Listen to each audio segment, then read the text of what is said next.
3, 2, 1.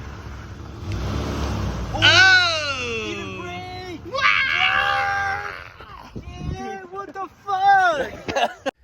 So a little while back, when we were first starting to put together our first pairs of the Flatstep Work Boots, we met with a lady who we were told knew a thing or two about making the toe caps. We ended up meeting with her, and you know, my Spanish was even worse than I would say it is now, but I could tell the vibes were off with this woman without even fully understanding her. You know, she told us that it would take 2 months after paying her 11,000 United States dollars, and then we would receive 3 sizes of toe caps.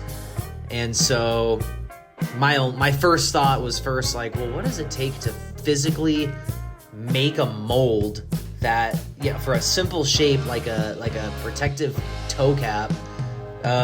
What does it physically take to actually make that, to cut it out of metal?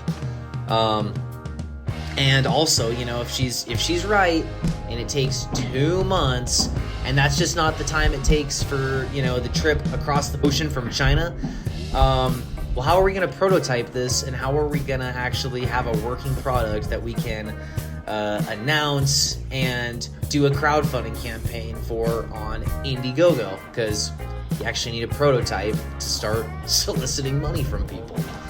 So the first idea we had was to come up with a way to 3D print these.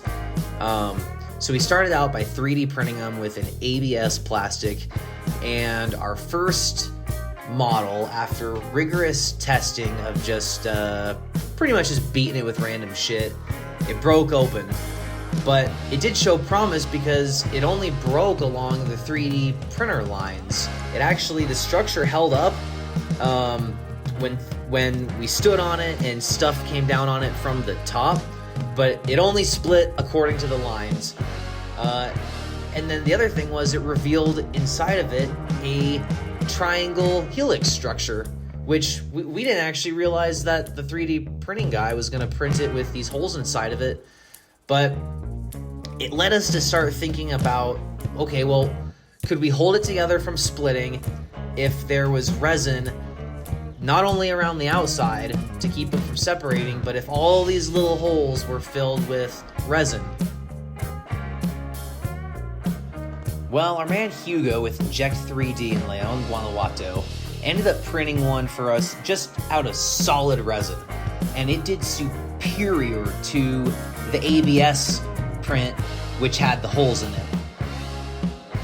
But okay, so we got a little too excited, and I football spiked the last at the ground after we drove off of it, and we discovered that its compression resistance is superior to its impact resistance, because one good hard excited throw and it exploded. So the tests are ongoing, ladies and gentlemen, but progress.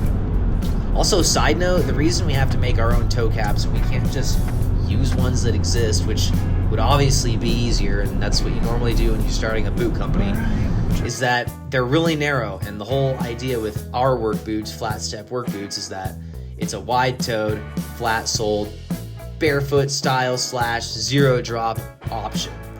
So we got to make our own toe caps that are wider so your toes can fit in them and not be squished together. Well, while we have different resins on the way to test out, we're still going to test out the filling the holes. We ended up meeting these other guys that completely confirmed my feeling about the first lady we met, who was the toe cap lady. These guys have a shop. We went there in person. It's a father and son. They've been at this for a few decades, and we saw it kind of answered the question, well, what does it physically take to make a mold? They've got all these molds here. They're like, oh no, we just cut them, whatever. You could see all the materials in their shop, and it goes way faster than what the lady had told us, and it costs significantly less money. So now the thought is, okay, we can either 3D print something that's similar to the resin like Hugo originally made, that can be run over by a car, except it's also got to be able to withstand a football spike on the ground.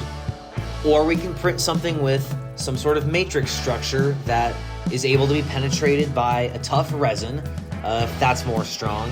Or the third option, we still 3D print the perfect shape for our boot, but we use that to have a mold created so that we can do injection molding and just have the mold filled with a hard plastic or resin like other composite or plastic toe caps are made. So if you have to wear protective work boots either for your job or you wear them for stuff that you do on your own, and you don't like the feeling, that cramped feeling that your feet get from wearing those boots for any period of time, you should definitely go to our bio, and we've got a link where we have, it links you to our landing page where we explain a little bit about our project. You can see more footage and images of our boots. And obviously you can see, we still got a few more things to figure out here, but it's probably safe to say that most of the work of actually developing this product is behind us. So stay tuned for more updates coming up on that, and we'll see you guys soon.